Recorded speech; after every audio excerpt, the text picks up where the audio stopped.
So I'm a drummer and I love video games with amazing soundtracks, and apparently Elden Ring has one of the best ever. Now I personally have never played Elden Ring or listened to any of the music, so I'm not really sure what to expect here, but I'm pretty excited to check it out. So we're going to listen to the Final Battle. This is my first time listening and I didn't really know where to start, so based on views on a YouTube video search, this seemed like a popular one.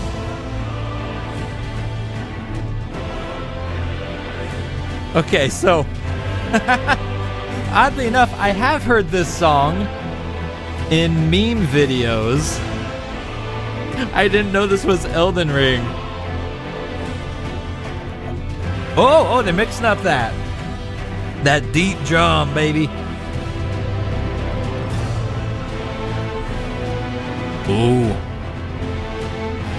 Oh, they went down with it.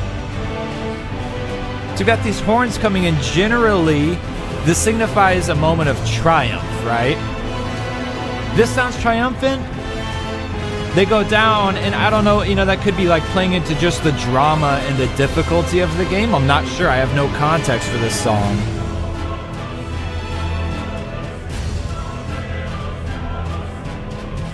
I love how in the background you've got those deep drums, those floor toms, the timpanis, whatever they may be using. Let's go back for a second. And I want to go back towards closer to the beginning, because the drums that they're using, half the time it sounds like they're in syncopation with syncopation. Is that a word? They're synchronized. They're syncopated with the, I think it's other horns, or it could be strings.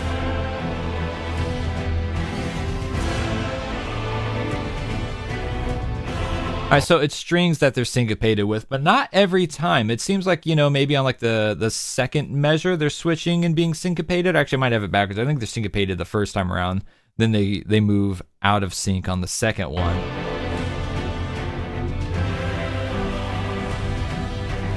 You can hear it a bit there. As we get further down here, I feel like there's a lot going on and it's harder to hear it. But it's cool because that's staying consistent so far through the entirety of the song, despite everything else kind of building and happening right now.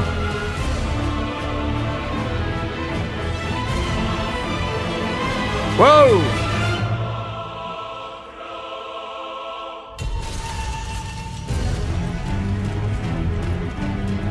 Well, that was unexpected. Dun, dun, dun, dun, dun, dun, dun, dun, dun, dun. Wow. Now this section, it reeks of a trial happening. I don't sense any triumph here. Like that's a trial to me. Again, no context. I'm going to assume that that's used for a very intense fight or a cutscene, signifying that like maybe it didn't go the way you thought it was gonna go. Because that early section of the song, it feels triumphant, and then all of a sudden it doesn't. And then here, I'm assuming this is like moving into a different phase of the fight, or the story of the cutscene. Really drawn back and somber here.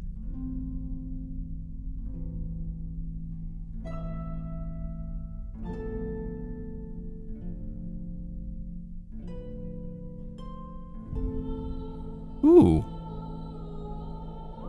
Those vocals are beautiful. Kind of haunting in a way.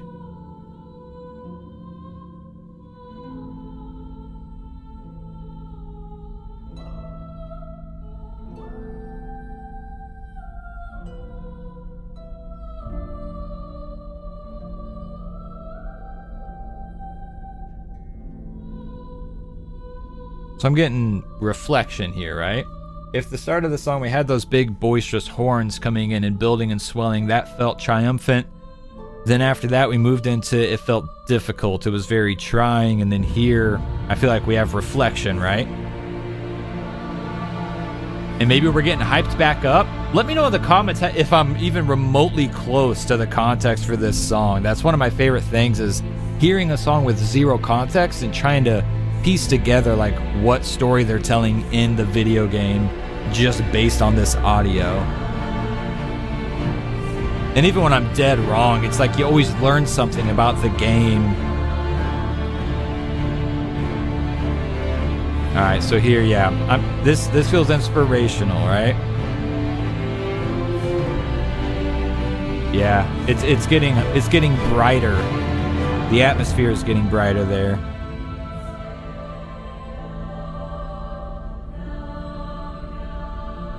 Now, I feel like in a lot of conventional video game soundtracks, that would have been the opportunity to take the song huge and big and create like a major moment of triumph. But again, I've heard a lot of people praise this soundtrack for like, it doesn't just follow the mold, you know? And in a lot of ways, this section does still feel triumphant in a way, but it feels like there's like a gravity or a weight behind it. The way it's still very withdrawn, and there's a lot of droning happening. We're building a section here. Oh, just to drop off. Is that the end of the song? Oh, that is the end of the song. Interesting. So it sounds like we're just going to kind of play out here. Wow.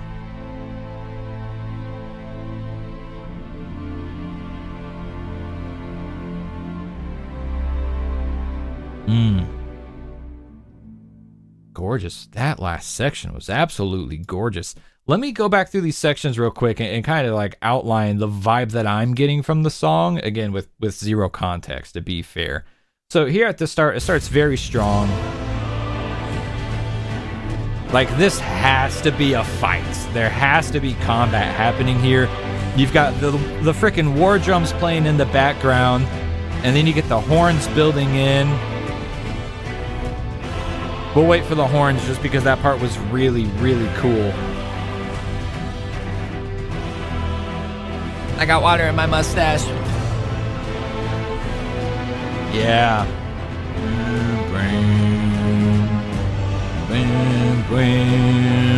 It's like, this feels super triumphant to me. It was actually the Halo soundtrack where I first kind of like started gathering. This was like in my teens when I just kind of got into video games, at least, you know, like this. You know, I was playing something other than the GameCube my parents had got me 5 years prior.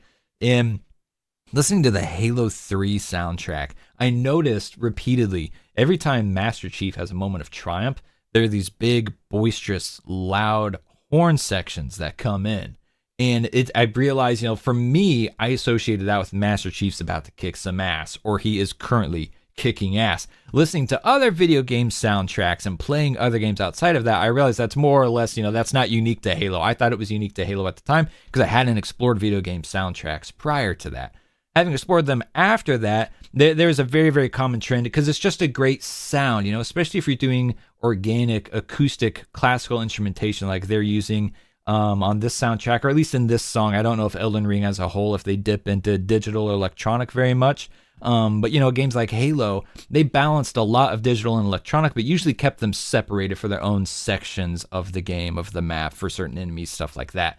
So when you're not using digital sound, you're using acoustic instrumentation, particularly, you know, classical composition like this, horns are just the way to go for that. So here feels like we've got triumph happening, right? The big, heavy drums in the background. It's just a very strong section. You could sit on the shoulders of this section. And then further up, we have this break, and now it kind of sounds like shit's hitting the fan, right? It's very intense. To me, I feel like we've lost that sense of triumph and courage. Chaotic strings everywhere, bouncing around. If I'm listening to this in stereo, it almost sounds like they're going side to side. Maybe not. Maybe I'm just wishing they were. Yeah, so you've got that, and then all of a sudden we kind of drop down into this next section. Very withdrawn, but it, to me, doesn't sound tragic. You know, this sounds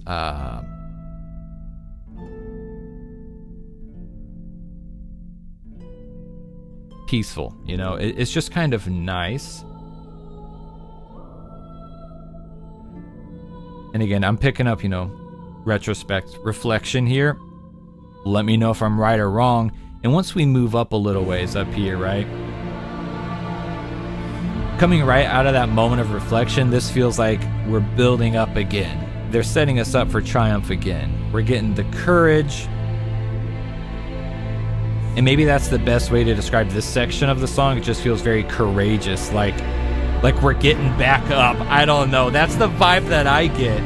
And then at the very tail end of the song here, it really tapers off.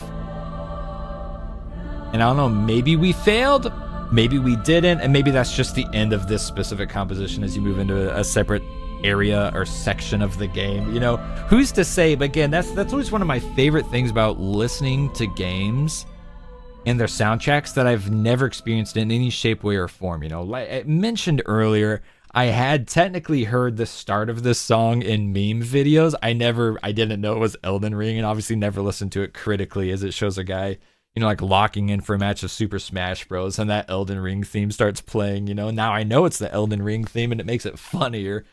But it's really interesting for me listening to songs like this. And personally, I find it more challenging. As you know, I usually joke, I'm just a drummer, I'm not a real musician. So you get like classical composition like this. And as someone who doesn't have any classical background, such as myself, it feels like if you want to predict where a song is taking you in the game, it's almost like grasping at straws. You know, I lack the training and the experience to really speak to the classical composition and the way that the techniques that they're using and the way they're going about everything. Whereas, you know, a lot of games, they'll lean more into the pop friendliness, which is what almost all of my experience playing drums is, you know, pop, rock, Americana, blues, stuff like that. And those kind of genres, they don't deviate from a standard composition very much.